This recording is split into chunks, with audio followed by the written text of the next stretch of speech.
నమస్తే, welcome to burning issue. ఇది కేవలం నగరం కాదు, 400 ఏళ్ల చరిత్ర కలిగిన భాగ్యనగరం.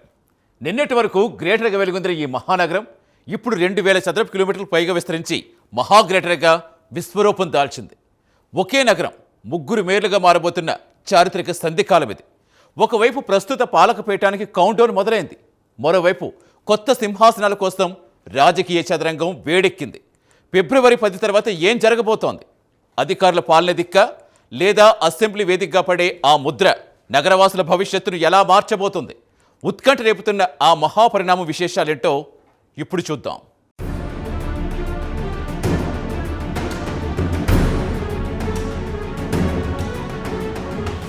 భాగ్యనగరం మరో చారిత్రక ఘట్టానికి చేరువైంది. నిన్నటి వరకు గ్రేటర్ హైదరాబాద్గా వెలుగొందిన ఈ మహానగరం త్వరలోని తన రూపురేఖలను పూర్తిగా మార్చుకొని మహా గ్రేటర్గా అవతరించే శుభ తరుణం ఆసనమైంది. కాలం ఎవరికోసమూ ఆగదు అన్న సామెతను నిజం చేస్తూ నగర ప్రస్థానం శరవేగంగా సాగుతోంది. ఒకప్పుడు ఒకే గొడుగు కింద ఉన్న ఈ నగరం పరిపాలనా సౌలభ్యం కోసం 3 విభిన్న నగరాలుగా హైదరాబాద్, సైబరాబాద్, మల్కాజ్గిరిగా విడిపోయి ప్రసిద్ధి చెందేందుకు సిద్ధమవుతోంది. ఈ బృహత్తర మార్పు దిశగా అడుగులు పడుతున్న వేళ ప్రస్తుత పాలక మండలి పదవీ కాలానికి కౌంట్ డౌన్ మొదలైంది. ఫిబ్రవరి 10, 2026తో ప్రస్తుత పాలకవర్గం గడువు ముగుస్తుండటంతో ఒకవైపు వీడ్కోలు ఛాయలు, మరోవైపు కొత్త ఆశలు, ఆశయాలతో కొంగొత్త ఎదురుచూపులు నగర ప్రజల్లో నెలకొన్నాయి.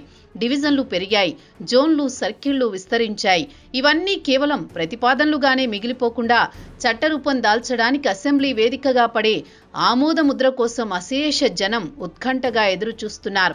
ఈ పరిణామం కేవలం భౌగోళిక మార్పు మాత్రమే కాదు, పాలనాపరమైన ఒక కొత్త అధ్యాయానికి నాంది.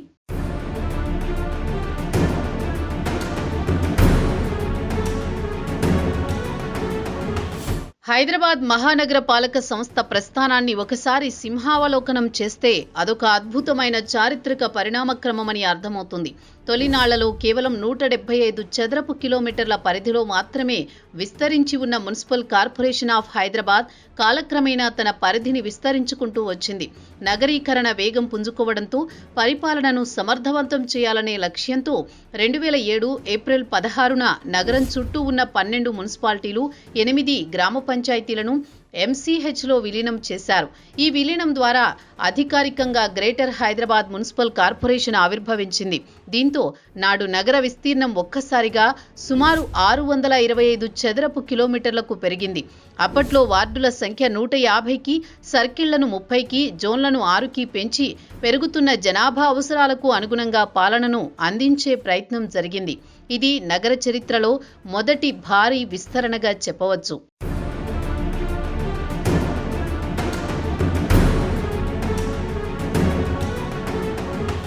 నగరం అక్కడితో ఆగిపోలేదు. అభివృద్ధి వేగం, ఐటీ రంగ విస్తరణ, జనాభా పెరుగుదల నగరాన్ని ఔటర్ రింగ్ రోడ్డు వరకు నెట్టుకువచ్చాయి.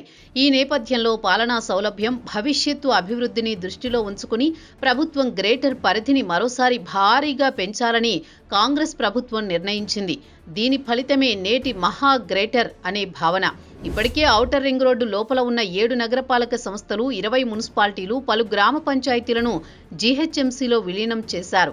ఈ విలీనంతో విస్తీర్ణం 650 చదరపు కిలోమీటర్ల నుండి అనూహ్యంగా సుమారు 2053 చదరపు కిలోమీటర్లకు పెరిగింది.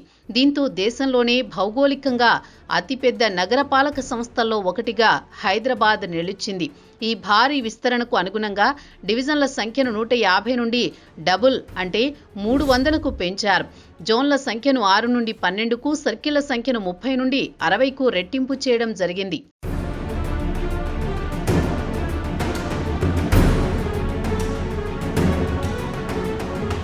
ఇంతటి భారీ విస్తీర్ణం, జనాభా కలిగిన ట్విన్ సిటీస్ను ఒకే కేంద్రం నుండి పాలించడం క్లిష్టతరంగా మారింది. ఈ నేపథ్యంలో పరిపాలనా వికేంద్రీకరణే మంత్రంగా ప్రభుత్వం ఒక సరికొత్త వ్యూహానికి తెరలేపింది. హైదరాబాద్, సైబరాబాద్, మల్కాజ్గిరి అనే 3 వేర్వేరు స్వతంత్ర కార్పొరేషన్లుగా విభజించే ప్రతిపాదనలు ప్రస్తుతం పరిశీలనలో ఉన్నాయి. గ్రేటర్ వ్యవస్థను వికేంద్రీకరించి 3 కార్పొరేషన్లుగా మార్చడం ద్వారా స్థానిక సమస్యలపై మరింత దృష్టి సారించవచ్చని ప్రభుత్వం భావిస్తోంది.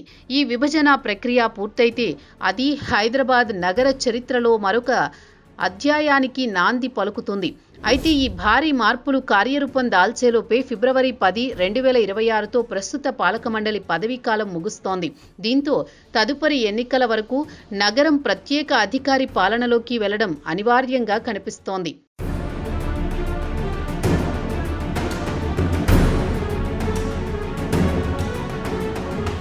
గతం ఘనం అన్నట్లుగా హైదరాబాద్ మహానగర పాలక సంస్థ చరిత్రలో ప్రజాప్రతినిధులు లేకుండా ప్రత్యేక అధికారుల పాలన సాగడం కొత్తేమీ కాదు.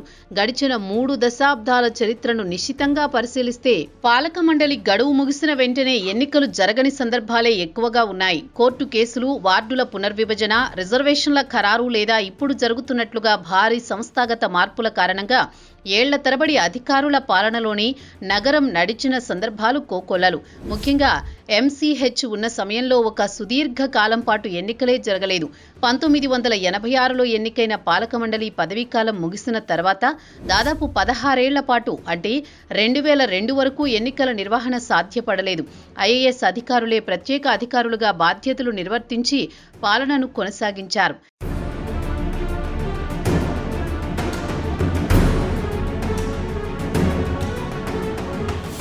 MCHను గ్రేటర్ హైదరాబాద్ మున్సిపల్ కార్పొరేషన్గా మార్చిన సమయంలోనూ ఇదే పరిస్థితి తలెత్తింది. 2007 ఏప్రిల్లో GHMC ఆవిర్భవించినప్పటికీ సాంకేతిక కారణాలతో వెంటనే ఎన్నికలు నిర్వహించలేదు. పాత MCHతో పాటు చుట్టుపక్కల ఉన్న మున్సిపాలిటీల విలీనం, వార్డుల పెంపు, సరిహద్దుల నిర్ణయం వంటి సంక్లిష్ట ప్రక్రియల వల్ల సుమారు 2.5 ఏళ్ల పాటు ప్రత్యేక అధికారుల పాలన సాగింది. అలాగే మొదటి GHMC పాలక మండలి పదవీకాలం 2014 డిసెంబర్లో ముగిసినప్పుడు కూడా తెలంగాణ రాష్ట్ర ఆవిర్భావం, మారిన రాజకీయ పరిపాలనా పరిస్థితులు, వార్డుల పునర్విభజన కారణంగా ఎన్నికలు వాయిదా పడ్డాయి. దీంతో 2014 డిసెంబర్ నుంచి 2016 ఫిబ్రవరి వరకు సుమారు 14 నెలల పాటు ప్రత్యేక అధికారి పాలనే సాగింది.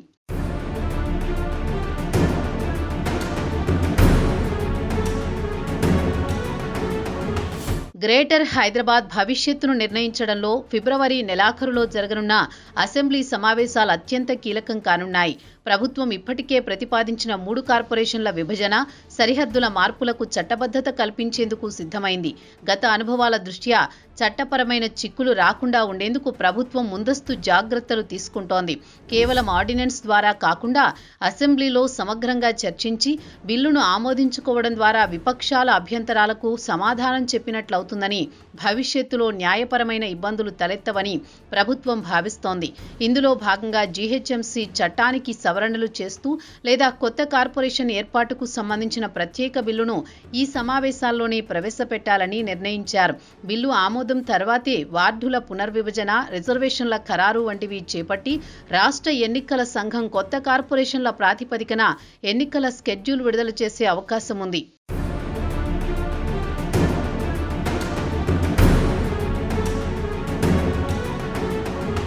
హైదరాబాద్ మహానగరం ఊహకందని రీతిలో భారీగా విస్తరించిన నేపథ్యంలో ప్రభుత్వం కాలానికి అనుగుణంగా తీసుకుంటున్న నిర్ణయంగా ఈ విభజనను చూడవచ్చు. కేవలం భౌగోళిక విస్తీర్ణం 2000 చదరపు కిలోమీటర్లు దాటడమే కాకుండా జనాభా సాంద్రత విపరీతంగా పెరిగిన ప్రస్తుత పరిస్థితుల్లో ఒకే కేంద్రం నుంచి ఒకే కమిషనర్ ఆధ్వర్యంలో ఇంత భారీ నగరాన్ని పర్యవేక్షించడం అధికారులకు కత్తి మీద సాములా మారింది. ప్రతి చిన్న సమస్యకు ప్రధాన కార్యాలయానికి రావడం ప్రజలకు ఇబ్బందికరంగా మారింది.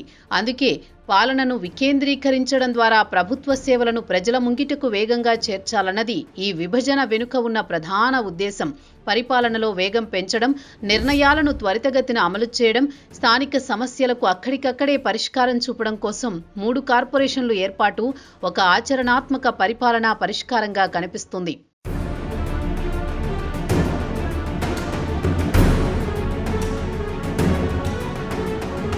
ఈ మొత్తం వ్యవహారంలో ఈ విభజన అధికార పార్టీకి ఆశావహులకు ఒక సువర్ణ అవకాశమని చెప్పక తప్పదు.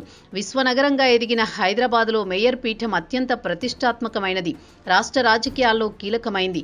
ఇంతకాలం ఒకటే మేయర్ పదవి ఉండడంతో ఆశావహుల సంఖ్య పెరిగిపోవడం, పదవి దక్కని వారిలో అసంతృప్తి రావడం సహజం. ఇప్పుడు నగరాన్ని 3గా విభజించడం వల్ల ఇప్పుడు మేయర్ పదవులు 3, డిప్యూటీ మేయర్ పదవులతో పాటు స్టాండింగ్ కమిటీ పదవులు కూడా 3 రెట్లు పెరుగుతాయి. దీనివల్ల సామాజిక ప్రాంతీయ సమీకరణాలను బ్యాలెన్స్ చేయడానికి ఎక్కువ మంది నాయకులకు కీలక పదవులు కల్పించే బలమైన రాజకీయ వ్యూహం ఇందులో దాగి ఉంది.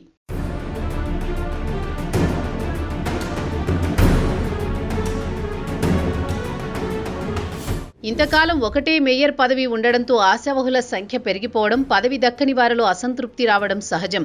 ఇప్పుడు నగరాన్ని 3గా విభజించడం వల్ల 3 డిప్యూటీ మేయర్ పదవులతో పాటు స్టాండింగ్ కమిటీ పదవులు కూడా 3 రెట్లు పెరుగుతాయి. దీనివల్ల సామాజిక ప్రాంతీయ సమీకరణాలను బ్యాలెన్స్ చేయడానికి ఎక్కువ మంది నాయకులకు కీలక పదవులు కల్పించే బలమైన రాజకీయ వ్యూహం ఇందులో దాగి ఉంది.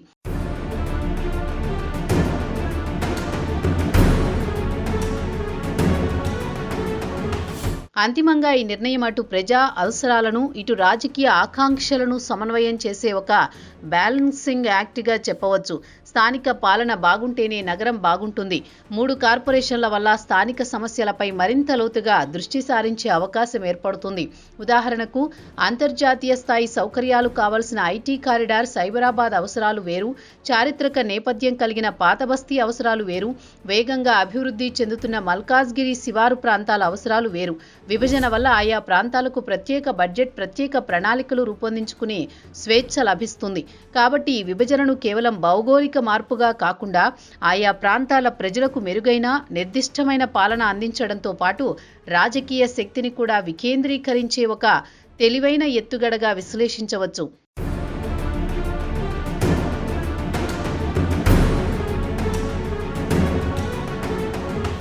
అయితే ప్రభుత్వం ముందున్న అత్యంత ప్రధానమైన, క్లిష్టమైన టాస్క్ వార్డుల పునర్విభజన, రిజర్వేషన్ల ఖరారు. 300 డివిజన్లుగా పెరిగిన నేపథ్యంలో ప్రతి డివిజన్ సరిహద్దులను భౌగోళికంగా, జనాభా ప్రాతిపదికన ఎంతో శాస్త్రీయంగా నిర్ణయించాల్సి ఉంటుంది. ఇది అత్యంత శ్రమతో కూడుకున్న ప్రక్రియ. అంటే రాజకీయ, సామాజిక సమీకరణాలు దెబ్బతినకుండా చూడడం కత్తి మీద సాము వంటిదే. ఏ చిన్న పొరపాటు జరిగినా అది న్యాయపరమైన చిక్కులకు, రాజకీయ విమర్శలకు దారితీసే ప్రమాదం ఉంది. కాబట్టి అధికారులు ఈ విషయంలో ఆచితూచి అడుగులు వేయాల్సి ఉంటుంది.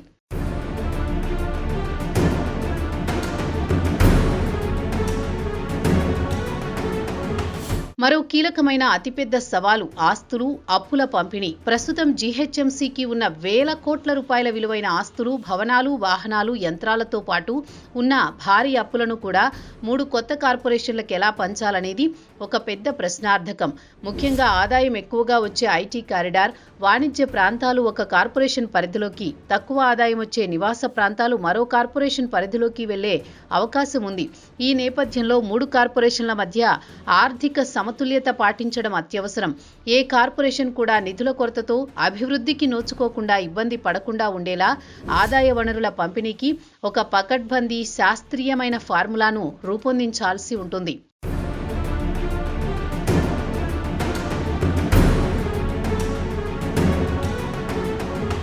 కొత్త కార్పొరేషన్లు ఏర్పడినంత మాత్రాన సమస్యలు తీరిపోవు. ఇప్పటి వరకు జలమండలి, విద్యుత్, ఆర్టీసీ, పోలీస్ వంటి కొన్ని విభాగాలు ఒకే జీహెచ్ఎంసీ కమిషనర్తో సమన్వయం చేసుకుంటూ పనిచేశాయి. ఇప్పుడు 3 కమిషనర్లు, 3 పాలక మండళ్లు వస్తాయి. కాబట్టి నిరంతర సమన్వయం కోసం ఒక ప్రత్యేక అథారిటీని లేదా హై పవర్ కోఆర్డినేషన్ కమిటీని ఏర్పాటు చేయాల్సిన అవసరం ఎంతైనా ఉంది. సామాన్య ప్రజలకు పాలన చేరువ కావాలన్న లక్ష్యం నిజంగా నెరవేరాలంటే ఈ సాంకేతిక, ఆర్థిక, పరిపాలనాపరమైన చిక్కులను ప్రభుత్వం ఎంత వేగంగా, ఎంత సమర్థవంతంగా పరిష్కరిస్తుందనే దానిపైనే మహా గ్రేటర్ ప్రయోగం విజయం ఆధారపడి ఉంటుంది. ఏది ఏమైనా హైదరాబాద్ మహానగరం ఒక చారిత్రక మార్పు ముంగిట నిలిచిందన్నది మాత్రం వాస్తవం.